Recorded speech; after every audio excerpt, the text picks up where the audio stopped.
welcome. I don't believe we're live until I see us live and see you saying hello in the comments. Then I believe it. So when you're in, say hello in the comments, and I'll be looking on Facebook to see if we're here. All right, good.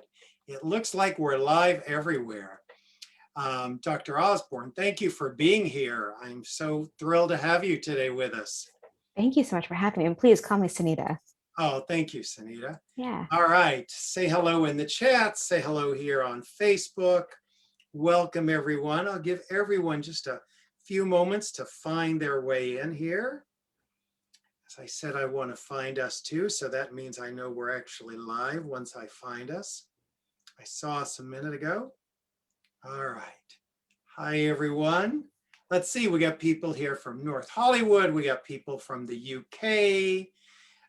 North Hollywood, UK. What else is there, right? There's all kinds of places in the world. Connecticut's here. Great, great. Welcome. And let me see if I can find us on Facebook here. Great. Here we are. Who's here? Lisa's from Grand Rapids. Hi, Lisa. Kitty from Puerto Rico.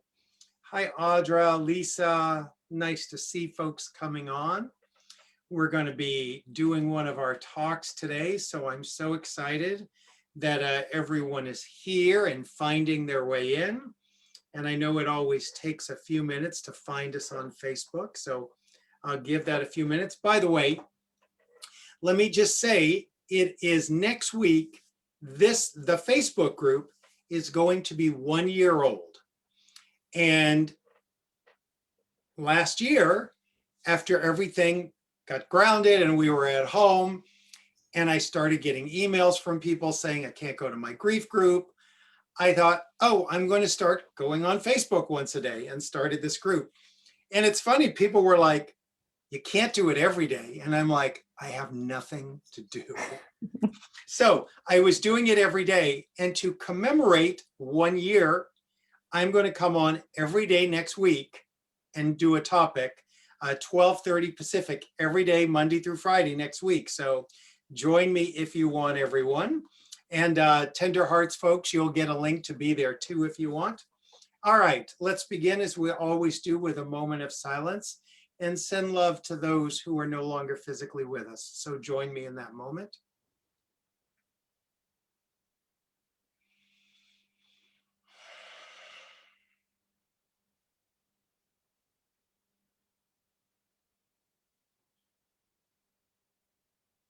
Thank you so much for doing that. I'm so thrilled to have you here. Let me, I was going to talk about what we're talking about today. We're obviously talking about miscarriage, but grief is also grief. And I love looking at your work and see how many gems you have that just are so helpful in grief. So I would love if we could just start with who you are and your story and how you came here, and thank you for being here. Yeah, thank you so much for that. And how I came to be here and thinking about miscarriages, my story with wanting just to be a parent, I think for so many of us, didn't begin just a few years ago, but actually began in childhood when I just first started imagining myself actually being a parent, imagining having a family of my own. And coming from just a really close-knit family myself, it was something I always dreamed of, pictured, had ideas in my head of what it could look like. And then it was a few years ago that my husband and I realized that we were ready, or actually I realized I was ready. He needed a few months to catch up, but he got there eventually. And we took a look at our lives. We were close to family. We were living in the suburbs, and we decided, okay, let's do this. Let's start this adventure. And we were lucky enough to actually get pregnant pretty quickly. I think the moment that pregnancy test said positive, I remember thinking like everything is going to change for me in my life now.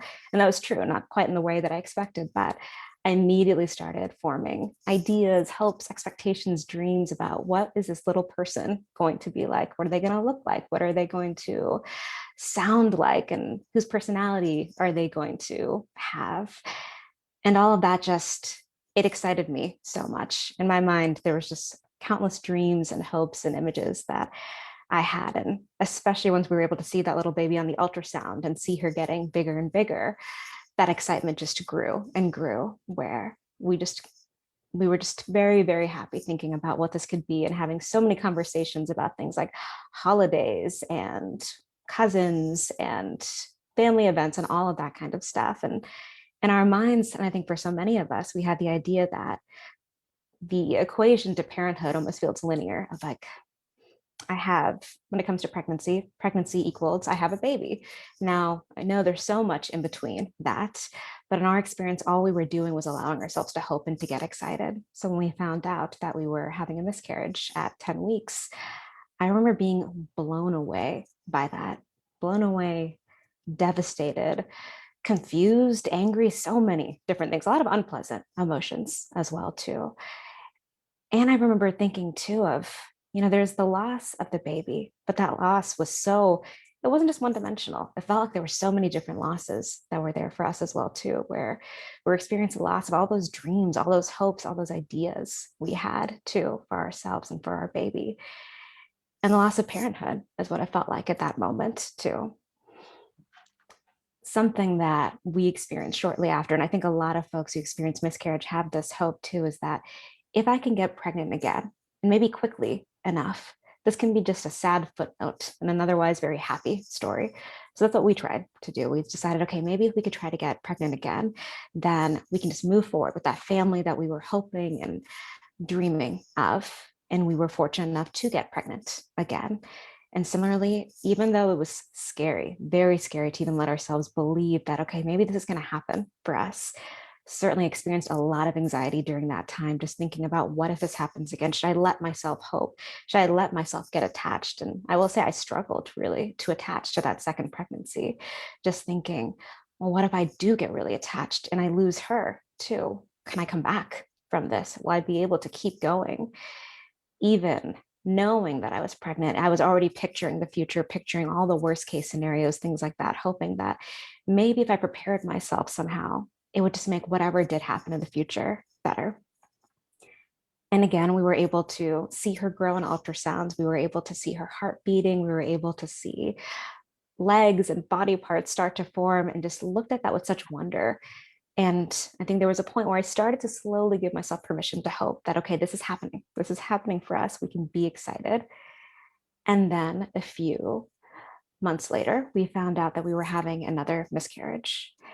And I remember one thinking, okay, preparing for it this time did not make it any less painful. It was, again, devastating and shocking. And I remember just thinking, okay, this time, this is not going to be a sad footnote in my story. This is becoming a huge part of my life. And we need to slow down and understand what this actually means to us. And so my husband and I, we came together and we grieved. We grieved not only the loss of these babies that we had hoped for, but the loss of so many things, that loss of parenthood that we were hoping for, the loss of the sense of like trust and control, this idea that if I want this so badly, could this happen for me? The loss of even just a sense of belonging at that time too. A lot of times with miscarriage, you're around friends and family who are starting their own families, and you start to wonder, like, what is my place in here? And you even start to have questions like, am I less of a woman, less of a man, because I'm not able to start a family or have a child?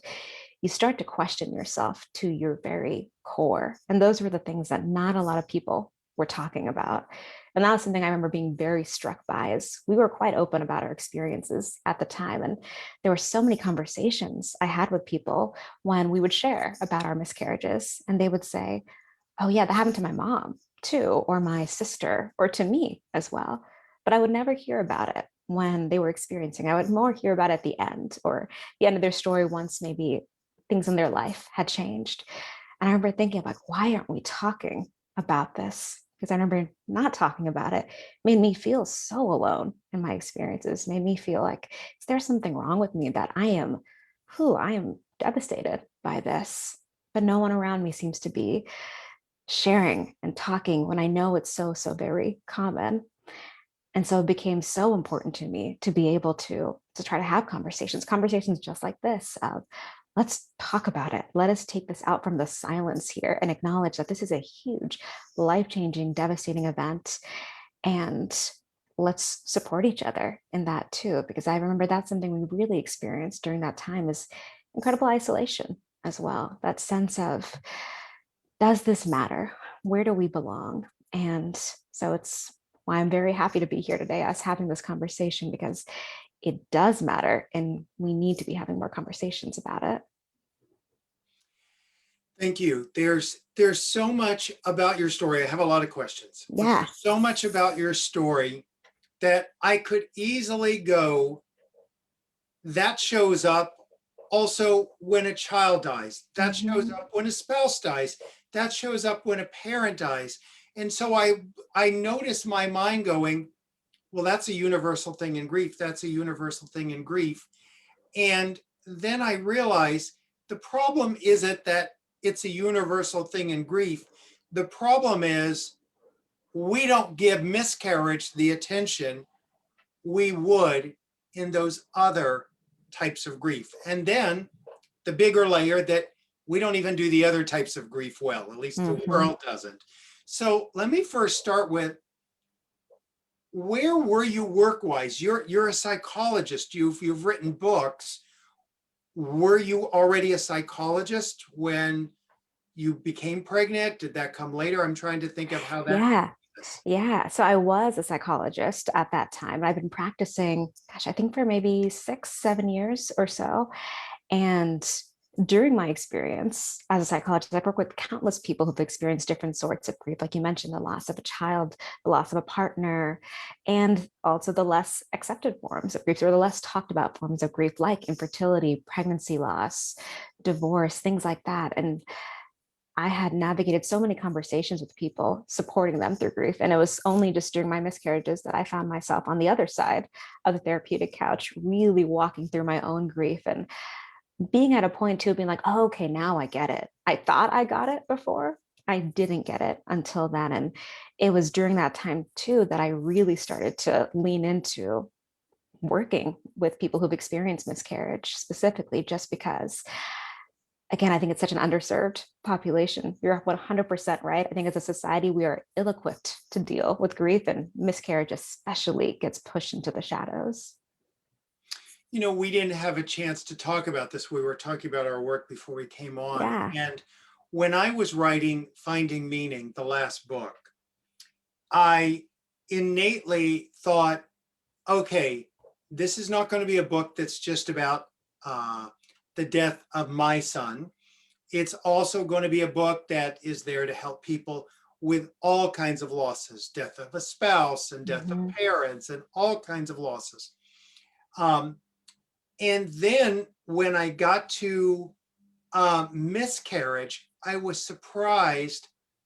I got pushback. And people were like, but you haven't had one. Is it sort of your story to tell? And I went round and round about this.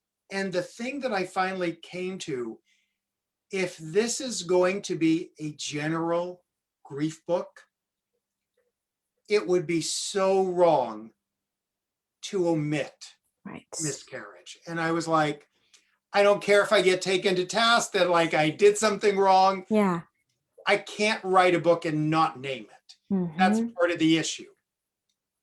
So, and it was heartbreaking for me to interview so many people, men and women, who had dealt with miscarriage.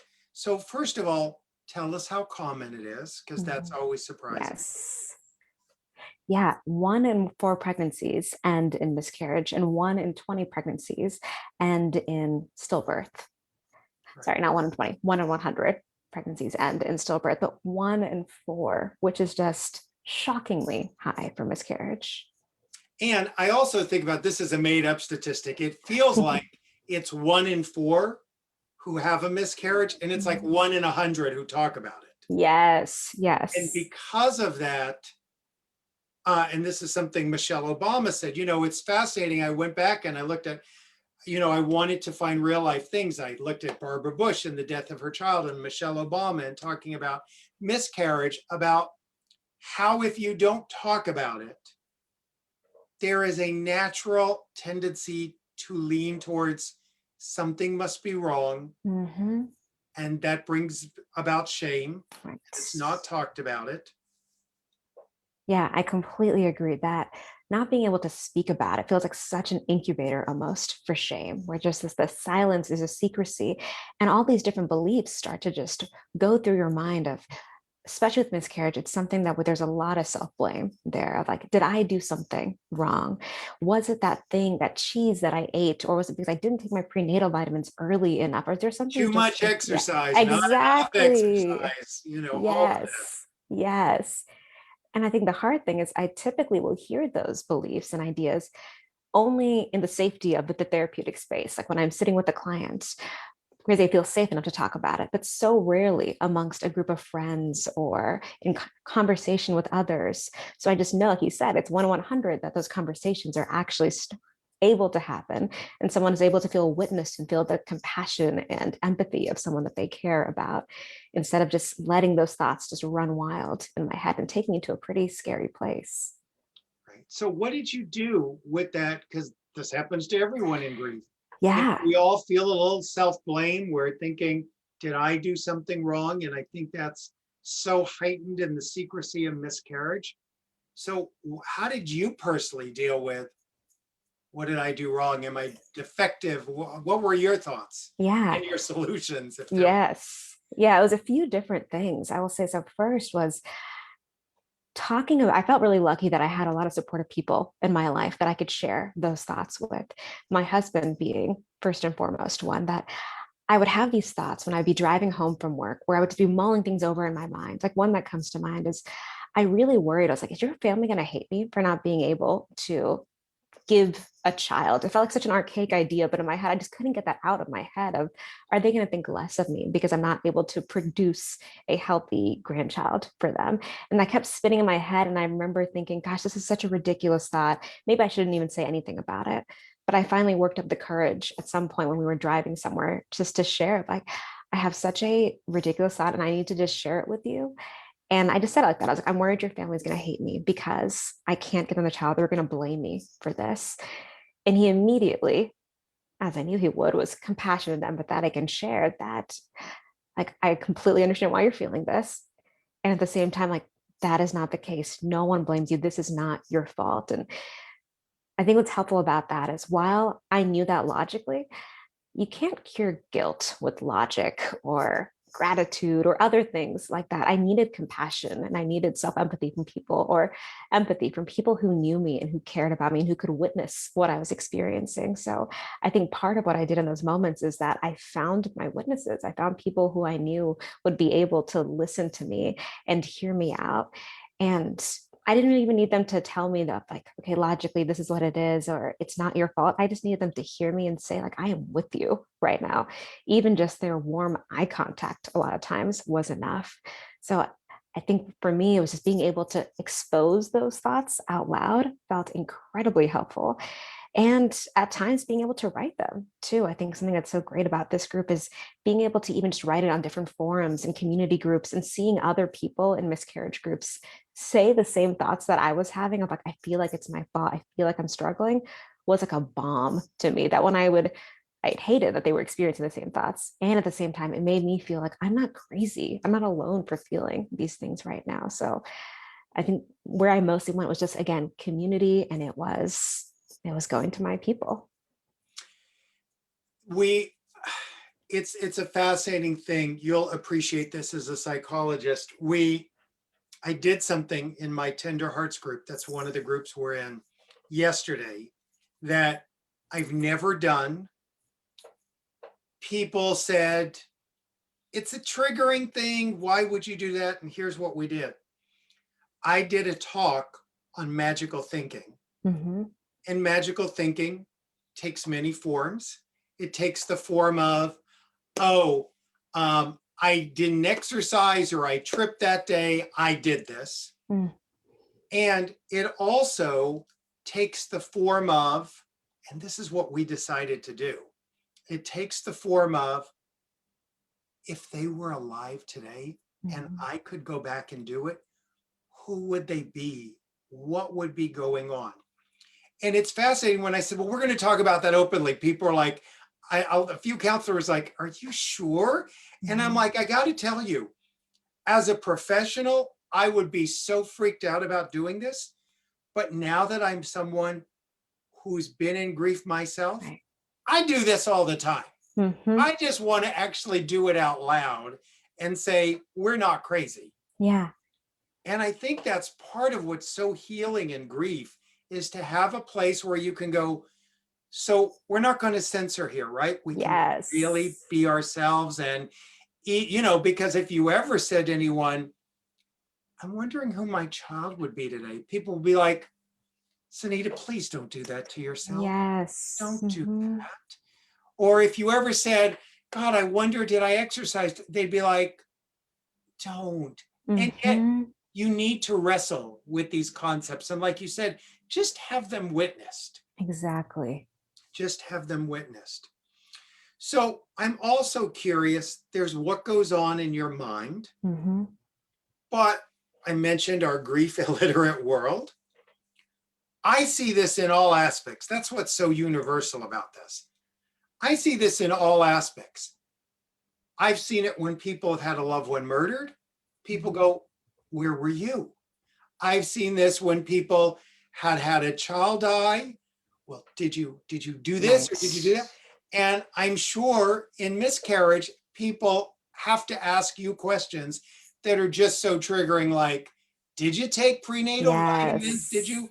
And how do you deal with, it might even be an innocent question, but there is an implied somebody did something wrong if somebody died or Mm-hmm. someone's not born.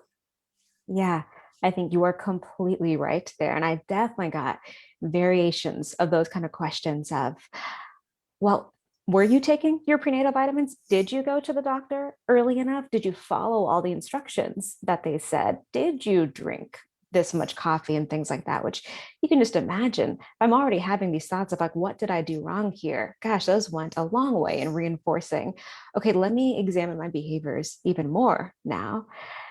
And at the same time, part of also where my mind went is that I know when someone sees something terrible happening, they want to do as much as they can to distance themselves from that thing of like, what makes you different somehow from me that I can then maybe do something different so I don't have that terrible outcome that you have. So it would be so hard for me because I would get a question like that, be stunned often into silence, maybe rant about it for a while to my husband. I'm like, can you believe this? This is so insensitive and hurtful. And then I would also come back to a place of, okay, I get it too. I get that they are scared, that they are worried of like, what made this happen? And how can I make sure that I don't end up in that place? And if it's a relationship that I cared enough about to invest in that hard conversation, I would share that with them of you asking that question.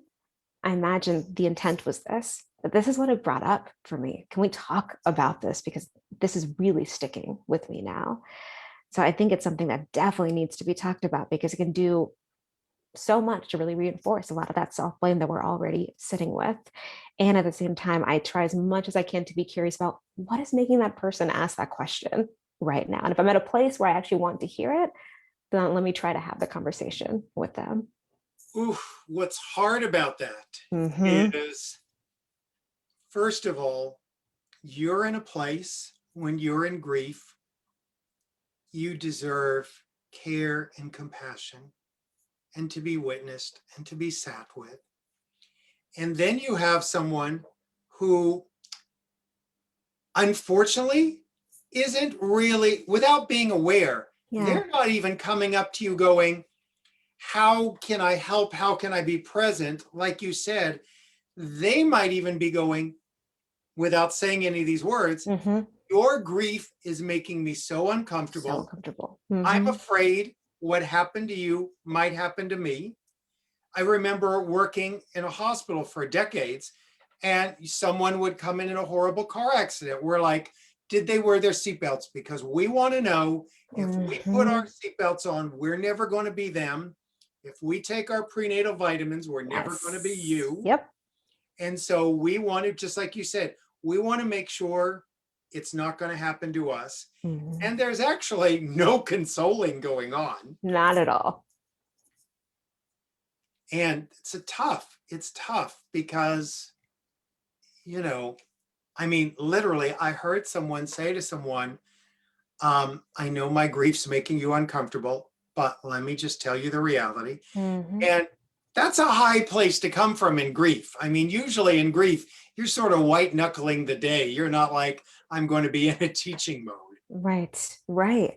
I am not capable of thinking about it at that point there. All I'm feeling is whether it's white hot rage, whether it's disappointment, whether it's sadness, maybe it's a combination of all of those, which I will say at times in my grief, I would often delegate some of these almost like tasks to a sense of like, I'm going to need this person to go talk to them because right now what I need is just to like keep moving through my day. Survival is what I need. So I'm going to need you to go deal with this person and make them stop asking me these questions, which I think it's hard for us to ask for those kind of things sometimes, to be able to ask for the help, to be able to say, like, you know what, I'm not going to have the conversation right now. Maybe it'd be a good thing to do, but I'm not up to it 100%. Please be able to, like you said, white knuckling it, that already takes so much energy. So let's just make sure we preserve your energy just to go there and then hope that we have someone on our support squad who can help us.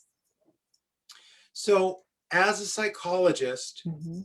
who works with people who are dealing with life, dealing with grief, grief comes to your door.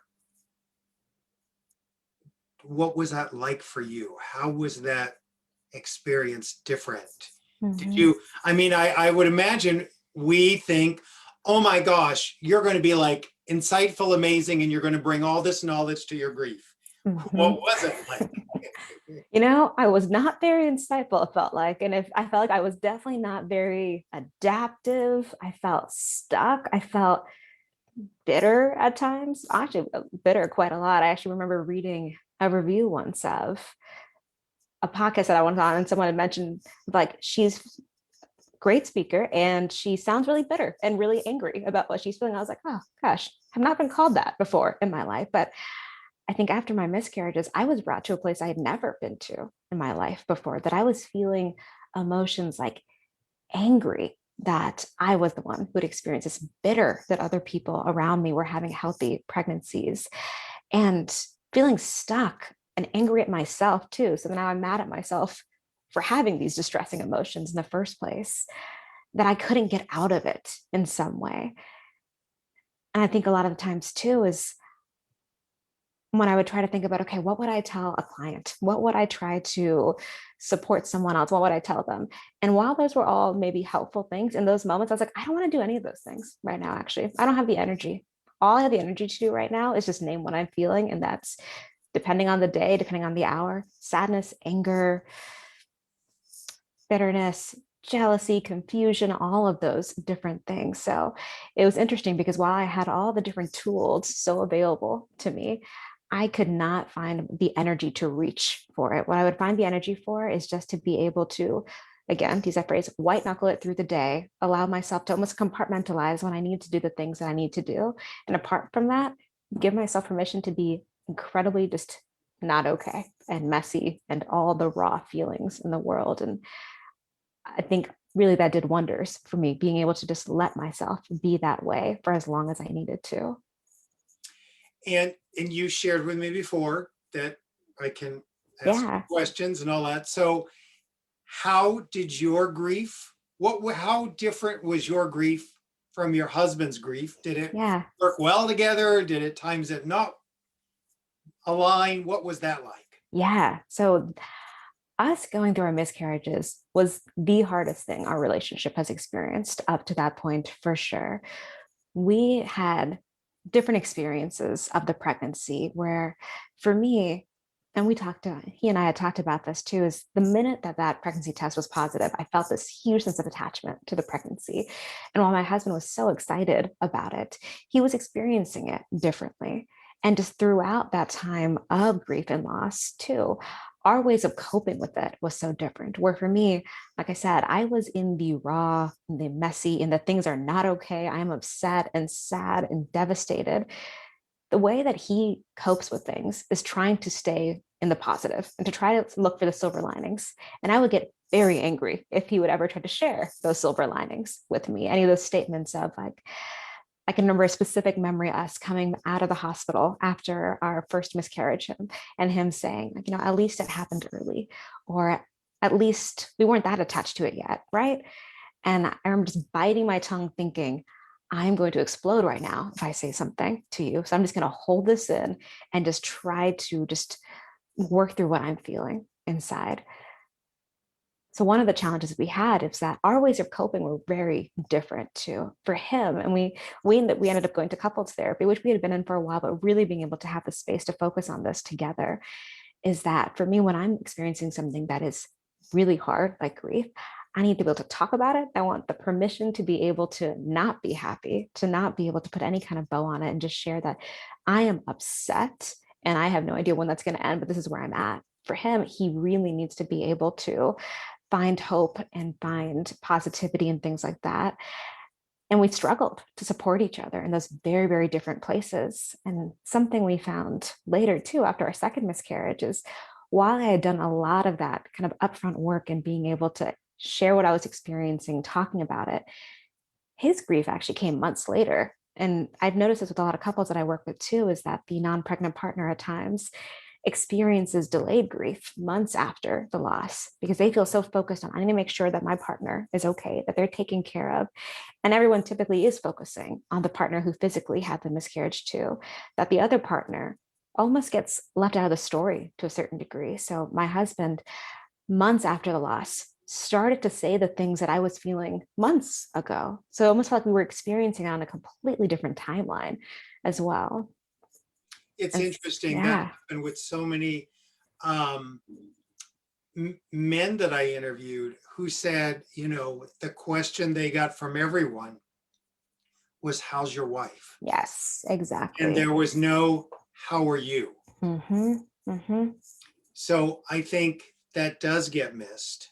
And the other thing that we have to say here is, as a man, uh, the day after, my body isn't still changing. Right, right. I mean, you're physically experiencing so much that we're not. Mm-hmm. So I think that's also such a challenge that, of course, we're going to be in different places. Right. Yeah, I think that is so spot on. And it's a reality that so many people either aren't aware of or again don't talk about as well too, that for many of us, like including myself, that after my miscarriages, it's common that HCG, which is the hormone that's present during pregnancy, is elevated for weeks, sometimes months after your pregnancy has ended. So you're still feeling all the pregnancy symptoms and things like that. For some women, they may have stretch marks, other body changes that every time you look in the mirror, you can't forget what has happened. And like you said, for men, they don't have those same kind of physical reminders on the daily that is telling them like that this thing happened. So I think you're completely right that the timeline, of course, is going to be completely different because we're going through dramatically different things, but we have this hope and expectation that, oh, but you should get it because you're the one person in the world that this loss is should mean as much to you as it does to me. So for us, it was definitely And it something that's may challenging. psychologically, Yes, but it can't yes. physically. Mm-hmm. Um, the other thing, I don't know if you know exactly, I don't even know if there can be an exact thing. I heard it takes the woman's body 6 weeks up to a few months to actually get back to the pre-pregnancy state. Mm-hmm.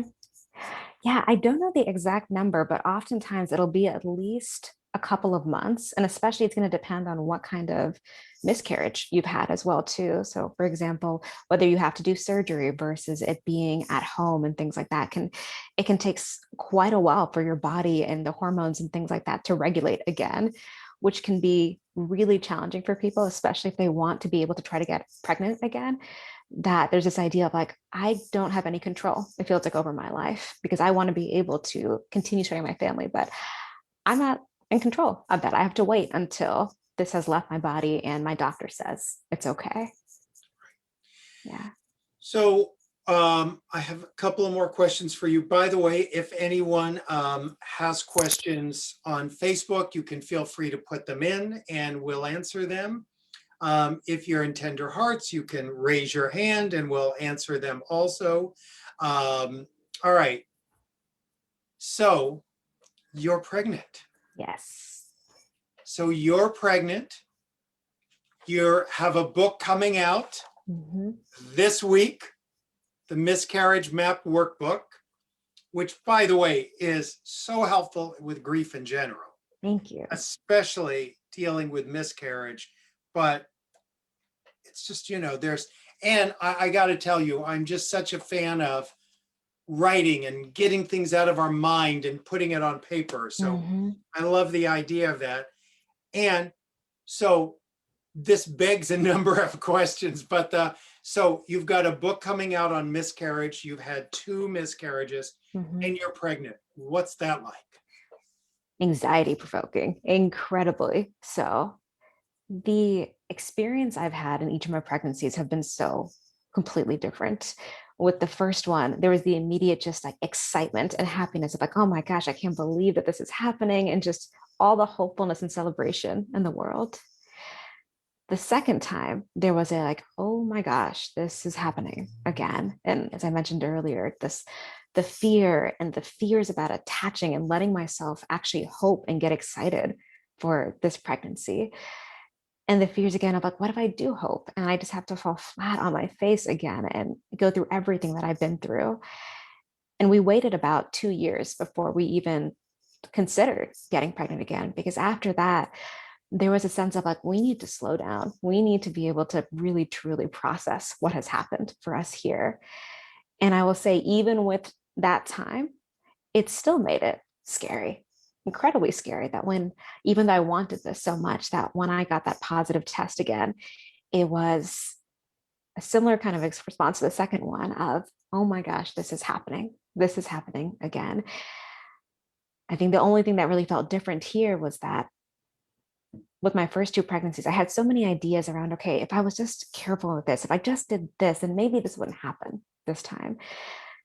I got to a point with this pregnancy where I learned, okay, you can do all the things and you can't prevent anything from happening, which was both oddly comforting and terrifying at the same time. So I think just throughout this pregnancy, there's been this experience of fear and hope and excitement, as well as some renewed grief too, of as I get excited for this pregnancy, it certainly brings up just reminders of the 2 pregnancies that we had before, the thoughts of, I wonder what those little girls would have been like. I wonder how they would have been. I wonder if they could have had, if they were here, we would have had 3 girls. So all of those different ideas kind of go through my mind as well too, of not only the excitement and the fear of this pregnancy, but it just brings up just our past experiences, which I think happens to a lot of folks who've experienced miscarriages, that you're so excited. And at the same time, that grief can really be re-triggered when you're pregnant again. Right. When are you due, roughly? In 2.5 weeks, actually. So pretty soon. Ooh, wow. Yeah. All right. You're coming in for a landing. Yes. Yes. Wow. Yeah. And the honesty you have and the vulnerability is so important. On some level, all of us in grief have to make these little and big decisions to live again. Right. Allowing yourself to go on a ride of pregnancy again, have another go at it, is a bit of a decision to live again. Right. Did you know that? Or were you more like, let me just make sure I've addressed the grief as much as I can and knowing it's going to still come up? Yeah, it really was a decision point for us after our second miscarriage, where we had lived we were living in the suburbs, we were ready for family life. And for the first time, we started to think about, what would it be like if we didn't have children? What would that path in our life look like? It was something that we had never explored before, but there was something that also felt important about being able to acknowledge that this huge life-changing thing happened. So now we're having huge life-changing conversations as well too. So we started to think about, okay, let's imagine that for a little while. Let's take a pause, give ourselves time to grieve.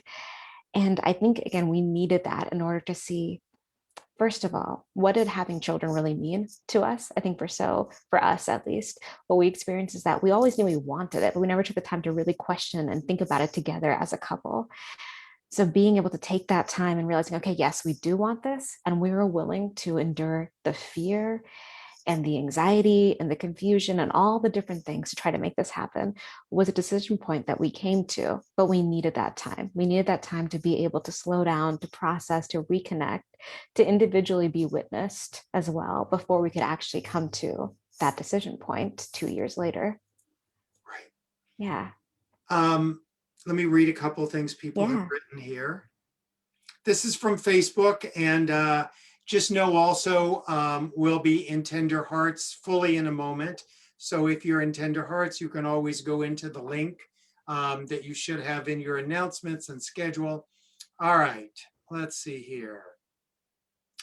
There was one person who said that she works in this field professionally, and you're spot on. Lisa says, my brother Andrew was a stillbirth when I was 8 years old. I still wonder how our family would have been if he lived, and I am 48. Katie says, love you dearly, and this is tough for me. I had 7 pregnancies and only 2 survived. I still can't talk about it. Big hugs to everyone. It's a lot. It's a lot to deal with, isn't it? It is. All right, we've got Guatemala here. Wonderful. AJ says, as a perinatal mental health professional and as a woman who experienced a miscarriage, I can relate on so many levels. Lisa says, as a 4-year-old, my brother Benjamin was angry for years. He never got to have Andrew as a little brother. It took a long time for adults to realize that was why he was acting out.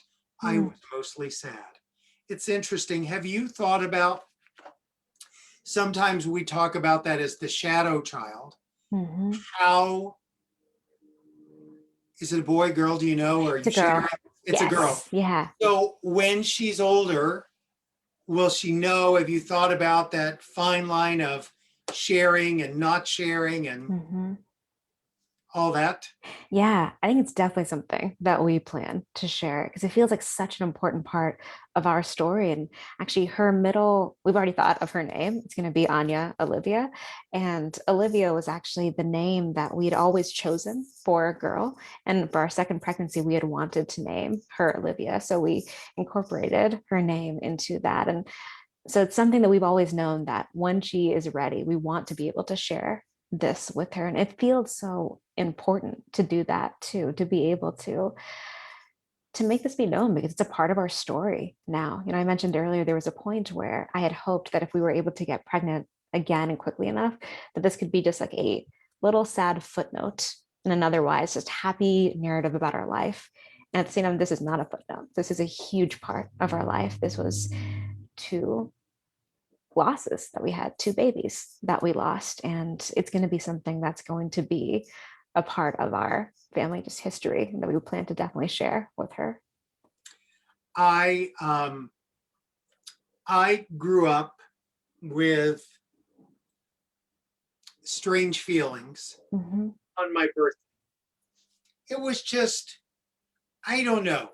It was just somehow as a child, I knew something was up about my birthday. And of course, as a child, you think, well, I don't know, what is that? You don't know. And years later, as an adult, decades after my mom had died, I had found out that she had had a child before I was born. And when I began doing a search to see if I could find out what happened, the person who was like, they have detectives that do, said to me, all right, we found a baby born February 16th. And I'm like, no, that's me. That's my birthday. And they were like, yeah, no, this is too old for you. And I'm like, wait a minute. My mother had a child before on my birthday. Wow. And it was like, what would it have been like if at some point she said, you're so important. And if you ever see mommy being a little sad this day, I even as an adult, if I had sort of known that. So it's interesting how those things you know, come up around these, you know, loved ones who are no longer here. Mhm. I think it's so important that you share that too, because it makes me even just think one of the most validating interactions I had once about our miscarriages was with my husband's nephew, who was maybe like 5 years old or so. And they had, I think maybe seven. They had shared the news about our pregnancy and then shared the news about our miscarriage. And I remember him making a comment of there being like a ghost baby. He's like, I can see the ghost baby. It's in the house with us. And I remember everyone was like, mortified of like, oh my gosh, I'm so sorry that he said that. That's so inappropriate. And I remember thinking, I'm like, oh, someone's finally talking about it. And he's picking up on something here that whether it's me, maybe I imagine it's the emotion that I was carrying into the room. And he was able to notice that and being able to talk about that openly felt incredibly validating to me. And I think important for him too, because he had all these questions and had a sense, like you said, kids can pick up on this kind of thing. They have a sense there. So it felt so important to be able to actually to acknowledge that and have a conversation about it. Felt really good. What is the difference between a miscarriage and a stillbirth?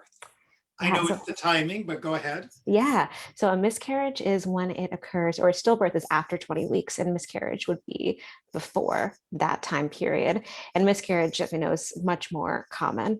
And I will say a lot of times perinatal loss in general gets kind of like umbrellaed together. And while, as you mentioned earlier, too, grief can have so many similarities across different types, there definitely can be just qualitative differences based on what my specific experiences is, whether it's a miscarriage or whether it's a stillbirth. The other thing I learned doing my chapter on miscarriage is in the medical system, people seem to either do it really well Mm-hmm. or really poorly. Yes. And it was amazing how, there were the people who sort of knew how important this was and how to deal with it. And there were others who just some of the names I would hear and how what was your baby was being referred to, I was like Mm-hmm. horrified. Yes. And so, oh my gosh, got to do such a better job there. Yeah, I completely agree. That was something that actually I remember it affecting my husband quite a lot of on the paperwork when at least the hospital we went to, our miscarriage and then the surgery we had to do afterwards was referred to as a spontaneous abortion, which felt, of course, very different from our experience of how we were living it.